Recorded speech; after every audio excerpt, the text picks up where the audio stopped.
Chers compatriotes, à l'aube d'une nouvelle année, je vous souhaite à chacun de vous une bonne et heureuse année 2024. Qui dit année nouvelle, dit résolution personnelle. Nous venons de vivre ensemble une histoire qui nous lie à jamais. Je vous remercie tous pour la grande confiance que vous m'avez manifestée tout au long de la campagne où nous avons pu nous parler et dresser de plans d'avenir. Je remercie tous mes alliés pour leur soutien. Je vous remercie tous pour le vote massif que vous m'avez accordé. Au cours de nos rencontres, j'ai constaté que nous voulions tous un avenir meilleur pour nos familles, nos enfants. La sécurité pour tous, la santé, les écoles, l'eau, l'électricité, de routes, de ponts, de bacs, de l'emploi, le salaire décent, un logement. Toutes ces choses simples qui devraient faire la dignité de tout Congolais, nous en rêvons. Je n'ai pas oublié les espoirs que vous avez placés en moi. Je n'ai pas oublié non plus vos exigences sur la qualité de celui qui doit gouverner notre pays. Vous me l'avez clairement exprimé.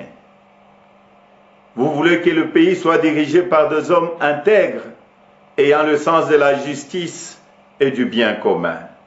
Vous exigez qu'on vous rende compte et qu'on vous associe plus étroitement à la gestion du pays, tant au niveau national, provincial que local.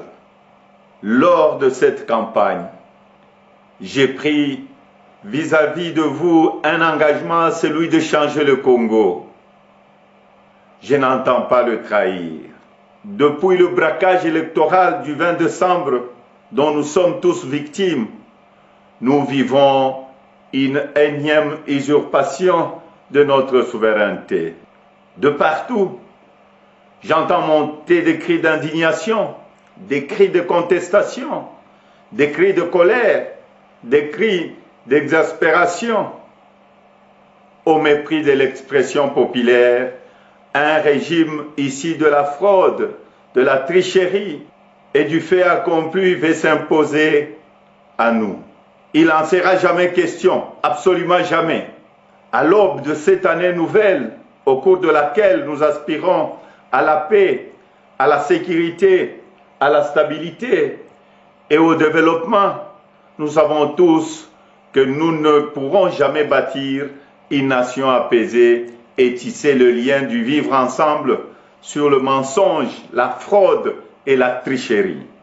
Nous ne pourrons jamais bâtir un pays, un État, une nation sans retrouver notre fierté qui appelle à pouvoir choisir librement nos dirigeants. Le serment de liberté que nous ont légué le Père fondateur repose sur le lien sacré qui doit exister entre le peuple congolais et ses représentants. Tromper notre peuple ne fait qu'aggraver la lancinante crise de légitimité qui perdure dans notre pays et nous fait passer à côté de grands espoirs. Mes chers compatriotes, à vous tous qui avez porté vos suffrages sur moi, à vous tous qui savez qu'ensemble, un nouveau Congo est possible, je vous fais le serment de ne jamais vous abandonner. Nous entrons aujourd'hui dans une autre phase de notre quête pour la liberté. Nous devons ensemble soustraire notre pays des mains de la prédation, de la corruption, de la gabegie et de toutes les injustices. C'est pourquoi, avec d'autres compatriotes, avec les forces sociales et politiques et prise de liberté, un sursaut citoyen est nécessaire. Sauver notre démocratie est devenu plus qu'une priorité. C'est un devoir et je ne faillirai pas à mon devoir citoyen.